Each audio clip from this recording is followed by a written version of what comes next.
So I mentioned I started my career in mortgage finance and worked for a very large national bank.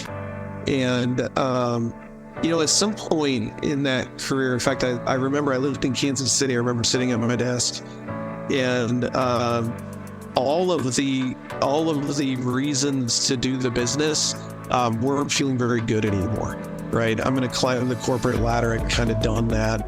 I'm gonna make good money. I'm gonna create security for my family. All these motivations started kind of falling apart for me at that time in my life. And I thought, I need to find. This isn't enough. This isn't compelling enough.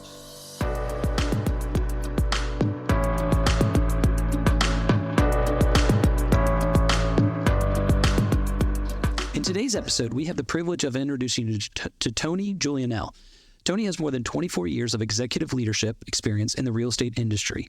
Before joining Atlas, he was responsible for 7 states in the Mountain West for the largest mortgage company in the U.S. Throughout his career, Tony has held a variety of professional board positions and has served as faculty for the Denver Institute for Faith and Work, one of our great friends, and right down the hall from our office.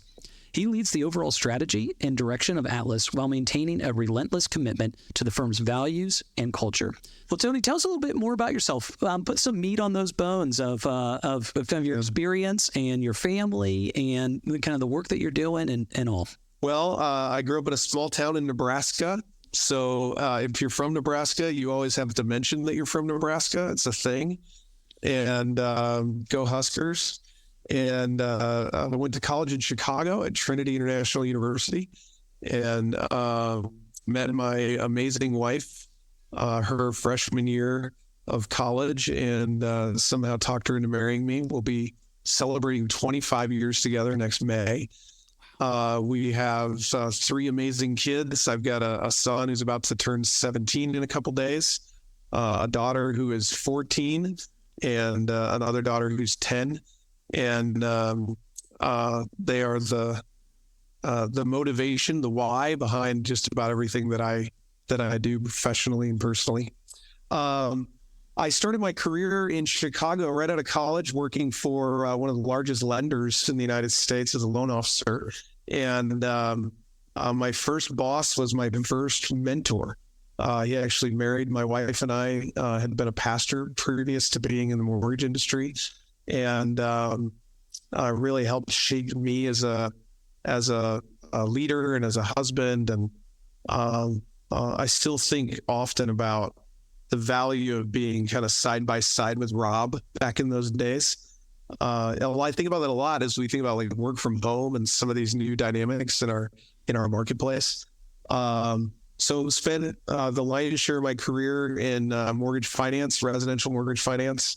And they moved me around a few times. So I've gotten to experience a few different cities, and they moved us to Denver in 2012. And we said, this will be the last place we move. And our kids were just starting school. We lived in the Northwest neighborhoods of Denver. Now they call it the Highlands, not to be confused with the Highlands Ranch, but the Northwest side or the North side is what the old timers call it.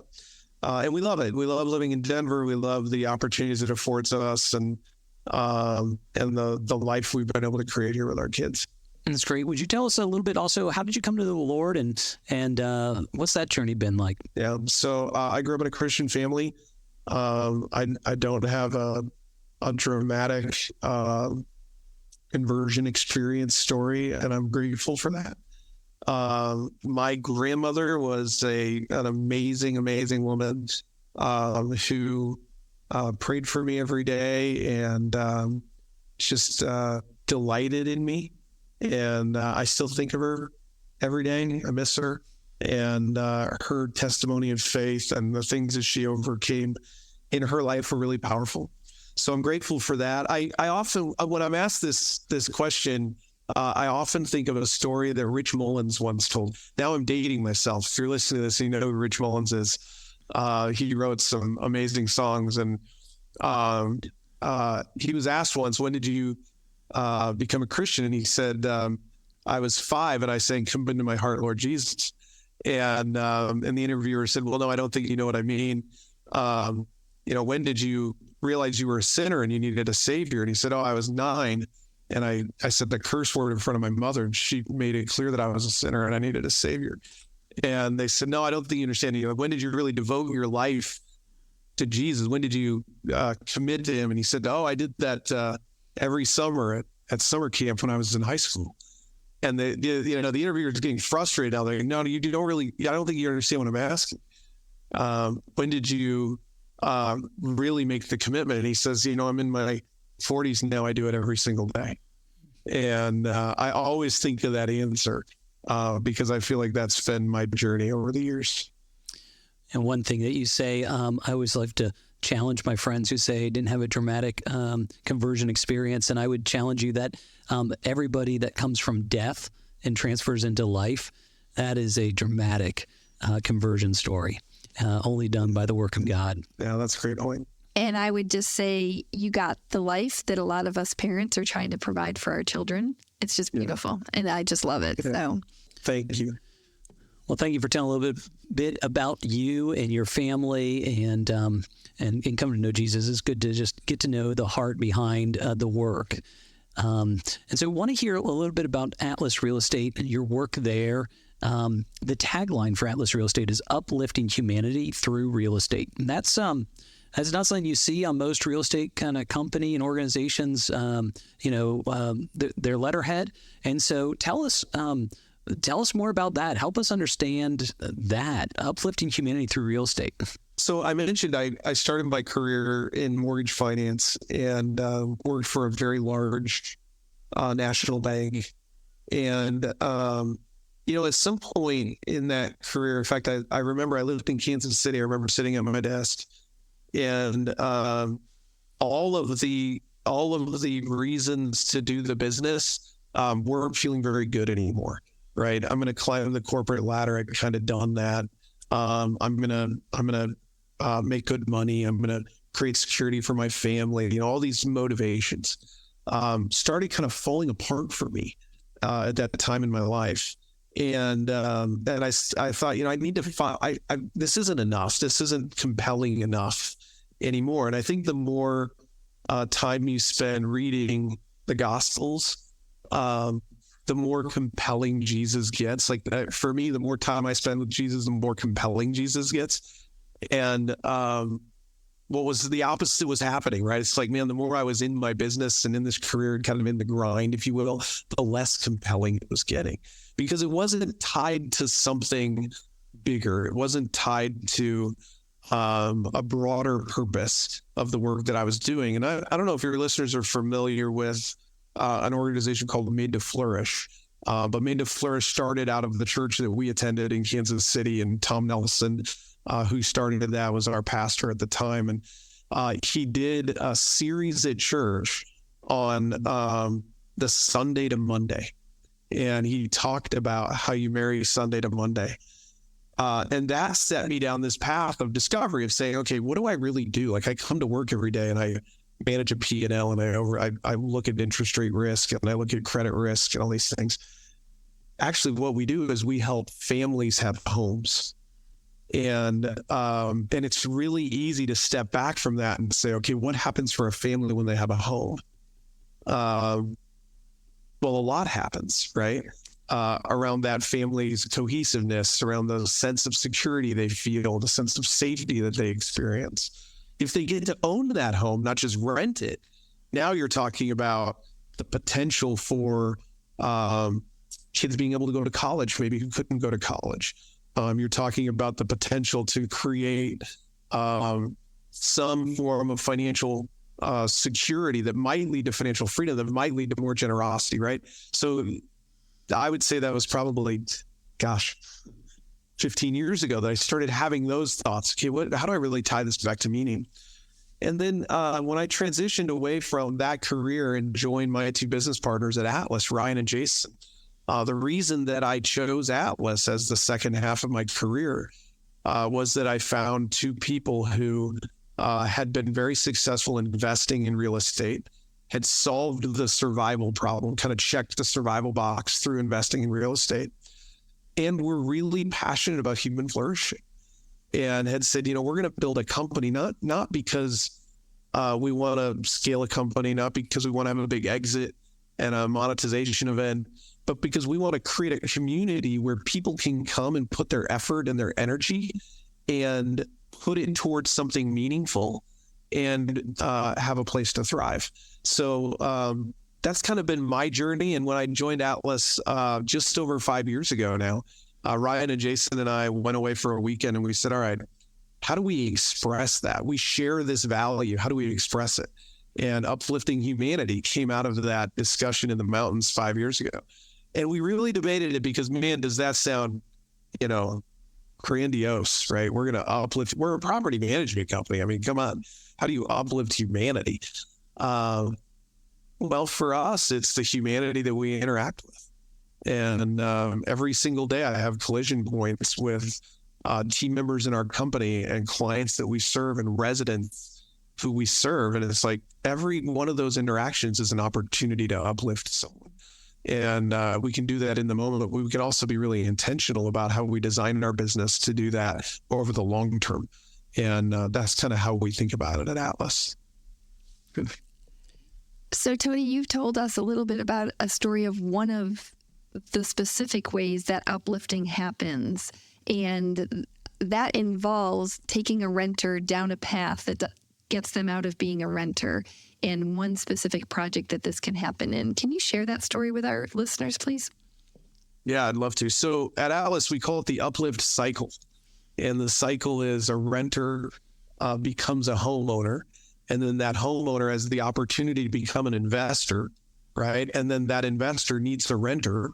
And that renter becomes, so you can see how it becomes in some way a virtuous cycle that feeds itself and does good in our community. So we have a partnership with a private equity firm out of San Francisco.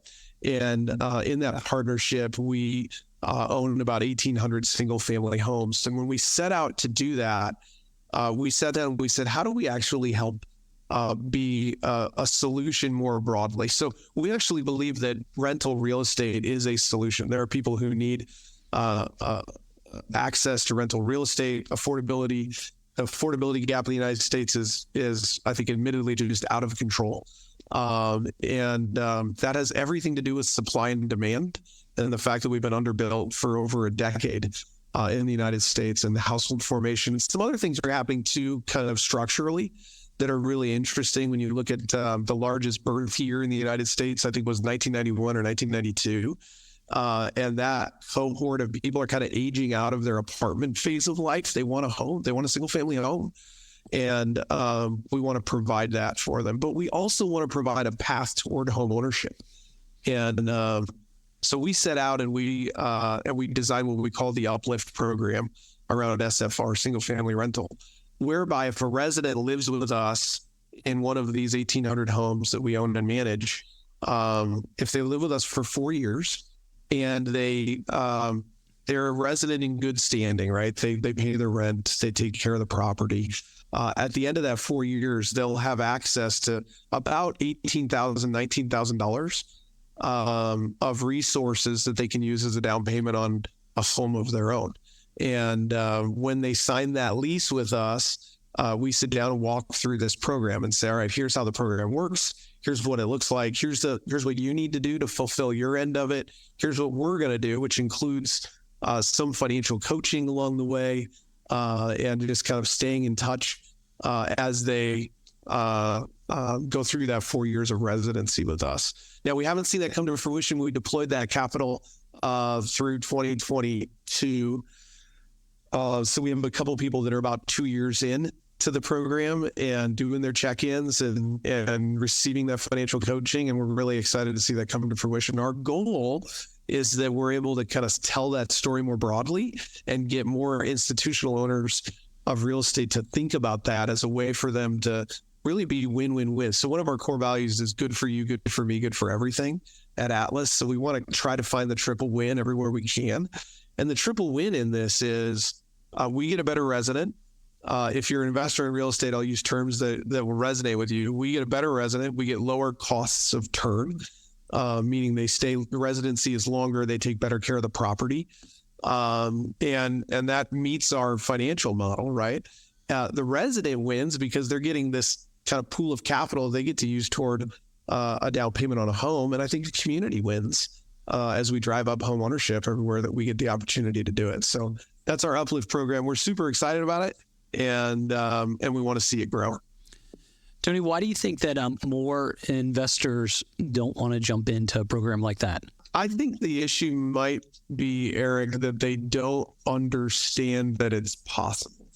So I don't want to say that they wouldn't want to. I think it's have they contemplated this kind of triple win scenario, and that's part of why we wanted to do it with our own investment, was to be able to kind of prove the case, right?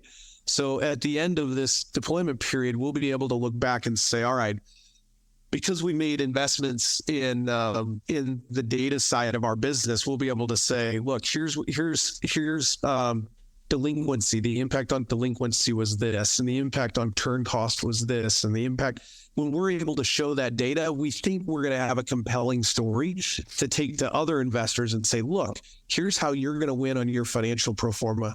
Here's how the resident's going to win. And here's how everything else wins by making this commitment. So I think that we just need to tell the story. Well, good. Well, hopefully even here on the podcast right now, it's helping to tell that story and helping investors think a little bit differently. We talk a lot about the stewardship of all of our capital, not just our charitable capital here, and how it's also interesting that, as believers, and, this is a very Christian focused podcast, that sometimes Christian investors are not as willing to take a slightly lower return for the sake of impact of human flourishing. There's probably ways as you will prove this out, that actually this isn't going to impact the investment returns because of the lower, the longer renewal, the lower turn rate, the property kept in better in better shape. So it actually might not negatively impact the return anyways. And so how do we want to encourage more Christians to deploy their capital in organizations that are thinking this way, thinking about, hey, how can we not just use charitable capital, but all of our capital to make an impact on people and human flourishing here in the U.S., in Colorado, and around the world? Yeah, I mean, I'm really committed to this idea that, I don't know, Eric, what you think about this, but I do think this kind of abundance versus scarcity mindset so comes into play. And I've seen it over and over again in my career, in my personal life, that I think I have outsized returns when I approach things with an abundance mindset. And I'm not just talking about necessarily financial returns, I'm talking about all the returns, but also financial returns. And I do think that as people who want to pursue human flourishing, we should be very generous with our capital. And I think we should be really wise in how we use that capital and how that capital can compound its impact. So, I'm a believer in that, and I think we're going to prove it out. I'm just excited for this one case to work its way through, so we actually have this story to keep telling. And we would love to have you back in 2 more years when we get to absolutely share how this has produced so much more for all of these people. And I want to continue to see this be repeated. It is something that we at NCF have been talking a lot about. It's redemptive real estate, ways that we can really help people and connect the real estate to the social capital and the different ways that we can help people flourish. Yeah, let's do it. I'll have bar charts and data points and all that stuff ready. That's great. We'll take it. We'll run with it. Well, hey, I noticed that Atlas Real Estate recently was honored with the Top Company Award by Colorado Biz. Can you share a bit about what you all have done to earn that award? And I know we've had many conversations with Christopher on your team before, and I know you guys have some just great work on culture and the community there. So just share a little bit about what you guys are doing as an employer. Yeah, that was such an honor, and we're grateful for that. We won that award I believe in 2018 as well. And to be honored again is really, really amazing.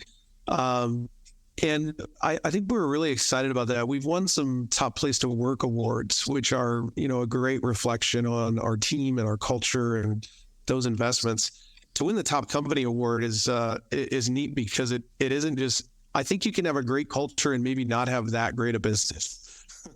So I was so pleased to see that because I think it does reflect on the culture that Christopher and his team and our team broadly has worked to build, but also on the fact that we've had meaningful business results over the last several years. And so I think a few things played into it. Obviously, our growth and expansion. When I joined the company 5 years ago, we were a Colorado-based company that operated only in Colorado. When you fast forward to today, we're in 8 states. And we have a couple hundred team members and a nearshore team in Mexico that's been an amazing addition to our company and helped us be able to scale in ways that maybe we wouldn't have been able to scale without them. So I think that's a big part of that. I think the innovation that we've pursued in our space around things like driving homeownership as a property management company, that can sound a little bit counterintuitive. So being able to tell the story around our commitment to our community and driving homeownership there, the work our team does around volunteering. Just a couple of weeks ago, we did the paint-a-thon that we do with Brothers Redevelopment every year in Colorado Springs and in Denver. Our team turns out, sadly, our team turned out so much that there wasn't enough work for everybody to do. And, what a great problem to have in our organization that our team wants to show up and make a difference. So I think all of that plays in. Also, just the effort that we make in developing our team internally. So Christopher, you mentioned Christopher Frierson, he's our Vice President of Talent and Culture. We don't have an HR team. We have a talent and culture team, and that's intentional. We don't talk about being a culture fit. We talk about being a culture add because we want everybody to bring their unique self to Atlas and add to who we are. And I think all of that plays out. And at the end of the day, it plays out in what we hope are superior results for the clients that we serve and the residents we serve every day. Tony, we spend most of our days at work when we look at our, calendars and all of that. And so you are actually, it sounds like a company that you are ministering like a church does to their people in the way that you all come together and build an organization based on great values. Yeah, one of our core values, we have 5 core values. I mentioned uplifting humanity is our first one. Good for you, good for me, good for everything is our next core value. The next one is in community. And it's this idea that exactly that point, you nailed it. We spend our waking hours with the people we work with. And we want to have a robust community of people who care deeply about each other, who come as integrated humans. And I think that is a lot of what motivates me. It's a lot of what motivates Ryan and Jason, my 2 partners, as we think about our business broadly. So everything we can do to build that community, it's hard sometimes, right? We went through this period of work from home. That's been a big debate in our company. We never had a policy about where you worked prior to COVID. We've never had a policy, but everybody came to the office, right? And then all of a sudden COVID happened and now nobody's coming to the office. And we said, okay, do we need a policy about coming to the office? It's like, I don't think so. I think what we need to do is lean into the fact that we love the community of people that work here. And we use the word love a lot in our company. I think, when I said earlier, I worked for a very large bank. When I started using the word love at my previous employer, that was pretty weird. Nobody wanted to talk about the word love. And I would say we need to love our clients. We need to love our team members. And I would get, very odd glances from senior executives in this very large company. And I think I define love the way C.S. Lewis defined it, right? He said, love is wanting the greatest possible good for the other. And that's how we want to approach everything that we do at Atlas with our team and with the people we serve. That's fabulous. I often rewrite my emails to take the word love out so that it doesn't seem as personal versus professional, because I tend to use that word a lot. That just excites me that that's what you do at Atlas. I think it's the most powerful word in our language, and I think it is.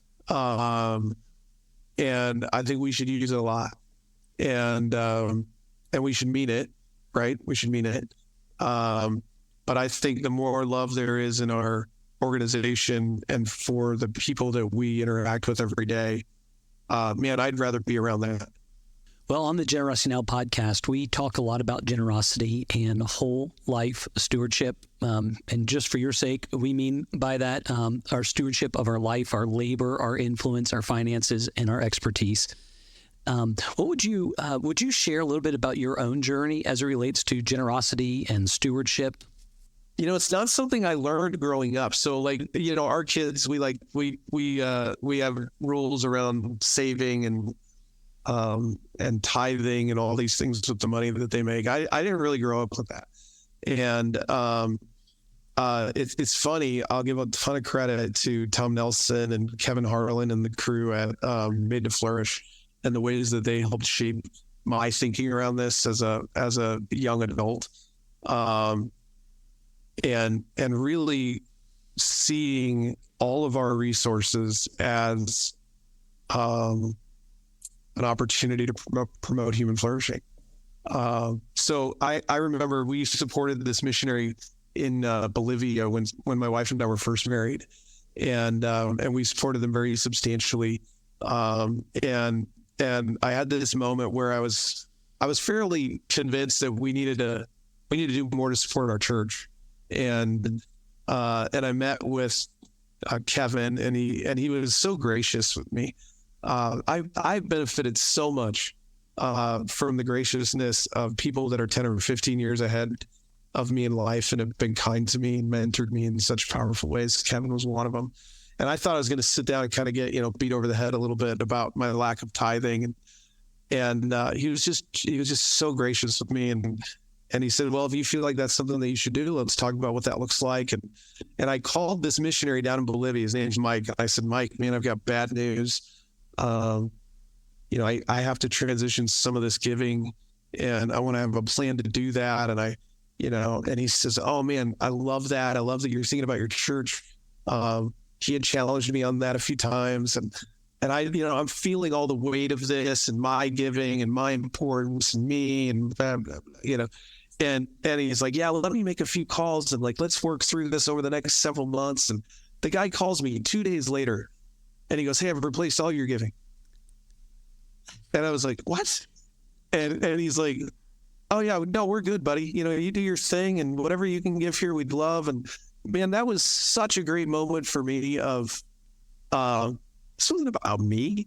And the giving I was doing was, so out of my ego and my need to feel important and special and all these other things. The fact that just in a matter of a couple of days, God was able to kind of teach me a little lesson around he funds the things that need to be funded, and he does that through us. But and that was a great reset for me. So that's one of my favorite experiences of seeing the vastness and the goodness of God at work, and has done a lot to shape how I think about giving over the years. The other thing I'd say is I think a lot of your listeners are probably business owners and or engaged in the marketplace one way or another, and I'm increasingly convinced that we're going to solve most of the problems in our society through businesses, and businesses that are run purposefully and run well. And I just want to encourage you, if you are working in the marketplace, if you're an entrepreneur, if you're a leader in an organization, if you're a brand new person who's an individual contributor, good businesses solve real problems. And the work you're doing absolutely matters. And you should take that seriously. I was at an event with Casey Crawford, president of Movement Mortgage, and he said, I believe that business owners have an unfair advantage over the church in making disciples. And not just that, right? I completely resonate with what you're saying, but his point is like, man, people might go to church, an hour and a half a week. And yet our employees, our team members, come to work for us 40 plus hours a week. If they go to church, they're being asked for money. I pay them. And so the opportunity for significant life-on-life discipleship is just absolutely amazing. And so in the workplace, it's a great place to make disciples and to solve needs, but then also through the vehicle of business. Some of the hardest places left to be unreached in and around the world are unreached, such because you can't just hold up a banner that you're part of this missions organization and you're not going to have a job and you're just here to make disciples and tell people about Jesus. But those same places are welcoming entrepreneurs, welcoming business in, and it's a great avenue for sure. That's amazing. Yeah, I love that. I agree completely. It's an unfair advantage, and one we should take advantage of. Yeah, you, along those lines, I mean, you've been a speaker at the Denver Institute for Faith and Work, at the Business for the Common Good event, and things like that. And I'd love to hear I know you've got more thoughts wrapped up as it relates to business and making disciples and solving the world's problems. And so riff on that just a little bit more for us. Yeah, I mean, I think, I served as an elder in my church for about 8 years. And rotated off of our elder team at the end of 2019, I want to say. Well done, sir. So this is perfect timing, wasn't it? I had no idea what was coming. But I look at now and like my opportunity to invest in the people in our organization. And I marvel at what an opportunity it presents, and frankly, it's one of those things that you just have to prioritize, and you have to make the time and the space for it. So, we have what we call an executive sponsorship program at Atlas, and it's focused on developing people in our organization who've raised their hand and said, "I want to grow." And it isn't just around like how to read a P&L. So we've leaned into a leadership philosophy, if you will, that's based on a book called The Human Operating System. And I would encourage anyone to read that book. It was written by Jack Nicholson and Rob Murray.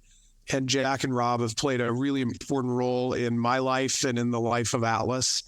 And the book is all about this kind of integrating of the whole, and that we as human beings exist kind of in 4 parts: mind, strength, heart, and soul. And that at work we're encouraged to live entirely in our mind and our strength. And rarely are we encouraged to integrate our heart and our soul. So a lot of our leadership development work that we do is around this integration of mind, strength, heart, and soul. And what we find is when we do that, we get to be vulnerable with each other. In that vulnerability, we build real trust. And because of that trust, we're actually able to have conflict that leads to better decisions. So I know that was kind of a long path to get there, but what we don't do is spend a lot of time on politics.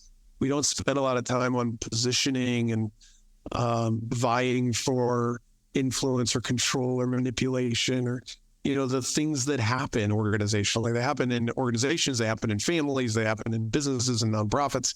And I think the more that we can invest in becoming really integrated human beings who can say, hey, here's what I'm bad at. Here's what scares me. Here's